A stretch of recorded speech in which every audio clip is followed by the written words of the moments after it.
بنی اسرائیل جو انبیاء اور رسل کی نسل تھی، ان کے بگاڑ اور فساد کی بڑی وجہ بھی ان کی عورتیں ہی تھیں۔ ابلیس لوگوں کے عقیدے، عمل اور کردار کو بگاڑنے کے لیے سب سے پہلے اکثر عورتوں ہی کو نشانہ بناتا ہے۔ اگر کسی قوم کی عورتیں طیب و طاہر ہو تو سارا معاشرہ ہر لحاظ سے پاکیزہ اور مطہر ہوتا ہے، اور اگر عورتیں بگڑ جائیں تو پھر شیطان کو ان میں زیادہ محنت کرنے کی ضرورت نہیں پڑتی۔ جیسے کہ آج کے مغربی لوگوں کو بھی اگر فکر ہے تو یہی کہ مسلمان عورتیں بڑی مظلوم ہیں، اس کو اس ظلم سے نکالنا ہی ان کے نزدیک سب سے بڑا ہے۔ اور اے پیغمبر اپنے اہل ایمان مردوں سے کہہ دیجئے، اے پیغمبر اپنے اہل ایمان مردوں سے کہہ دیجئے کہ اپنی نظریں جھکا کر رکھا کرے، اپنی اس مردوں کی حفاظت کرے۔ پھر اس کے بعد ان عورتوں کے لیے کسی قدر لمبی تفصیل ہے۔ فرمایا وَقُلْ لِلْمُؤْمِنَاتِ يَغُضُّوا مِنْ أَبْصَارِهِمْ وَيَحْفَظُوا فُرُوجَهُمْ، ایک لمبی آیات ہے۔ فرمایا کہ اہل ایمان عورتوں سے کہہ دیجئے کہ اپنی نظریں جھکا کر رکھا کرے، اپنی اس مردوں کی حفاظت کرے اور اپنی زینت کو ظاہر نہ ہونے دے سوائے اس کے جو از خود ظاہر ہو، اور انہیں چاہیے کہ اپنی گریبانوں پر چادریں اوڑھے رکھا کرے۔ میری قابل قدر سامعات، معاشرے کی پاکیزگی، نظافت اور وضوحت کے لیے مردوں اور عورتوں کی دونوں کی ذمہ داریاں ہیں اور برابر کی ہے، مگر عورتوں کو اپنے تحفظ و وقار کے لیے ایک اور تقریر پیش کرنے کے لیے میں ایک طالبہ کو دعوت دے رہا ہوں۔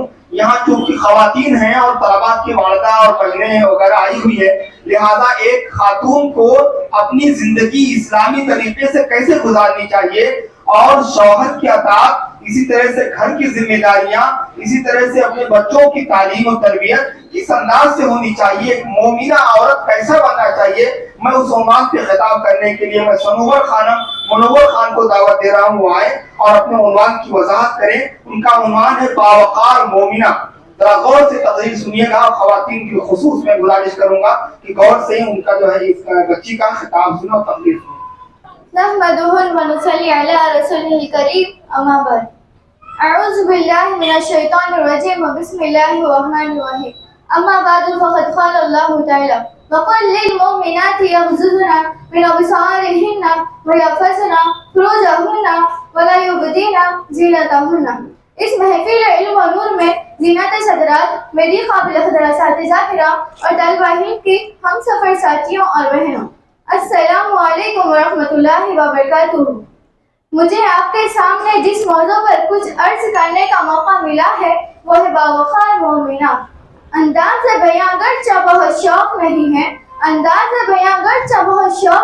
ہے، شاید کہ اتر جائیں تیرے دل میں میری بات۔ محترم سامعات، اللہ کے سارے ہی نبی اپنے اپنے وقت میں اس اللہ معاشرے کا فریضہ سر انجام دیتے رہے ہیں۔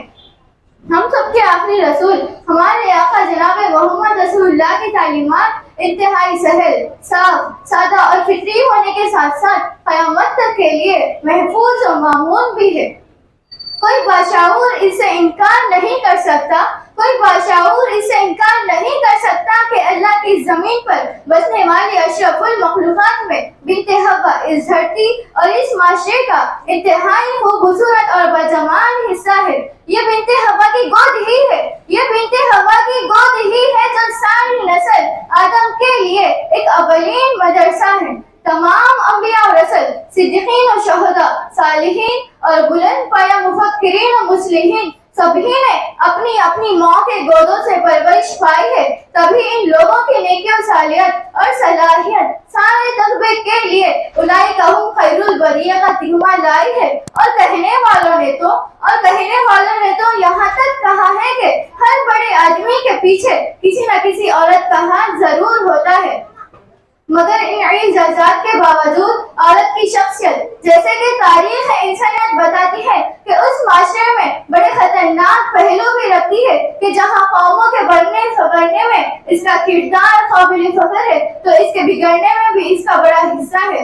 فرمایا رسول اللہ صلی اللہ علیہ وسلم نے اتقوا الدنیا واتقوا النساء فإن أعجب فتنات بنی اسرائیل كانت في النساء۔ دنیا کے زیب و زینت میں الجھ جانے سے محتاط رہنا اور عورتوں سے بھی محتاط رہنا کہ تاریخ انسانیت میں بنی اسرائیل جو انبیاء اور رسل کی نسل تھی، ان کے بگاڑ اور فساد کی بڑی وجہ بھی ان کی عورتیں ہی تھی۔ ابلیس لوگوں کے عقیدے عمل اور کردار کو بگاڑنے کے لیے سب سے پہلے اکثر عورتوں ہی کو نشانہ بناتا ہے۔ اگر کسی قوم کی عورتیں طیب و طاہر ہو تو سارا معاشرہ ہر لحاظ سے پاکیزہ اور مطہر ہوتا ہے، اور اگر عورتیں بگڑ جائیں تو پھر شیطان کو ان میں زیادہ محنت کرنے کی ضرورت نہیں پڑتی۔ جیسے کہ آج کے مغربی لوگوں کو بھی اگر فکر ہے تو یہی کہ مسلمان عورتیں بڑی مظلوم ہیں، اس کو اس ظلم سے نکالنا ہی ان کے نزدیک سب سے بڑا اہم اور اولین کام ہے۔ مگر خالق کائنات نے فرض قرار دیا ہے کہ انسانی معاشرے میں مرد اور عورتیں اپنی اپنی حدود و دائرے میں رہتے ہوئے اپنی فطری اور طبعی فریضے سے انجام دیں۔ ان حدود و فیوز سے ان کا آپس میں تجاوز اور ان کا آپس میں آزادانہ غیر شرعی اختلاط اور اس معاملے میں بے پرواہی بہت بڑا فتنہ ہے۔ قرآن مجید میں سورۃ النور میں بالخصوص معاشرتی آداب ہی کا بیان ہے، جس میں کا ایک آداب یہ ہے جس کا آغاز مردوں سے شروع ہوتا ہے۔ فرمایا قل للمؤمنین یغضوا من ابصارہم ویحفظوا فروجہم۔ اے پیغمبر اپنے اہل ایمان مردوں سے کہہ دیجئے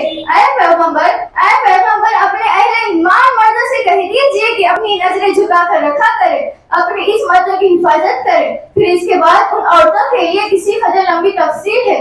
فرمایا وَقُلْ لِلْمُؤْمِنَاتِ يَغُضْضُوا مِنْ أَبْصَارِهِمْ وَيَحْفَظُوا فُرُوجَهُمْ۔ ایک لمبی آیات ہے۔ فرمایا کہ اہل ایمان عورتوں سے کہہ دیجئے کہ اپنی نظریں جھکا کر رکھا کرے، اپنی اس مردوں کی حفاظت کرے اور اپنی زینت کو ظاہر نہ ہونے دے سوائے اس کے جو از خود ظاہر ہو، اور انہیں چاہیے کہ اپنی غریبانوں پر چادریں اوڑھے رکھا کرے۔ میری قابل قدر سامعات، معاشرے کی پاکیزگی، نظافت اور وضوحت کے لیے مردوں اور عورتوں کی دونوں کی ذمہ داریاں ہیں اور برابر کی ہے، مگر عورتوں کو اپنے تحفظ و وقار کے لیے از خود حساس اور فکر مند ہونا ازحد ضروری ہے۔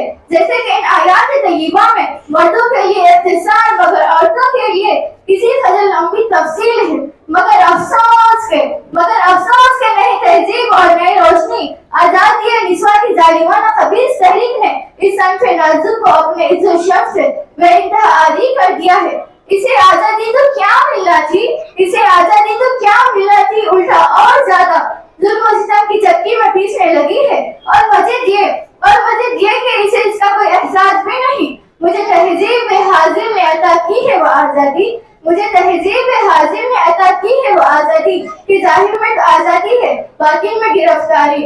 اور میرے بھائیوں اور بہنوں، نبی صلی اللہ علیہ وسلم کی ایک پیاری سی حدیث کا ترجمہ سنتے جاؤ۔ باوقار مومنہ کو نبی صلی اللہ علیہ وسلم خوشخبری دیتے ہوئے فرماتے ہیں کہ جب عورت 5 وقت کی نمازیں پڑھے، رمضان کے روزے رکھے اور اپنے شوہر کی اطاعت کرے اور اپنی عزت و آبرو کی حفاظت کرے تو اس عورت کو کہا جائے گا کہ جنت کے جس دروازے سے جانا چاہے وہ جائے۔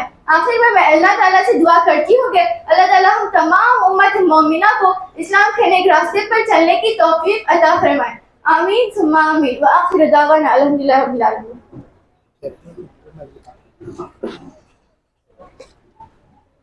ماشاءاللہ بہترین انداز سے اس طالبہ نے باوقار مومنہ یعنی ایک مومنہ عورت کو کیسا رہنا چاہیے اور کس طرح سے اسے اپنے گھر کے اپنے اسلام کے حدود میں باپردہ رہ کر کس طرح سے زندگی گزارنی چاہیے، بہترین انداز سے اس کی عکاسی کی ہے۔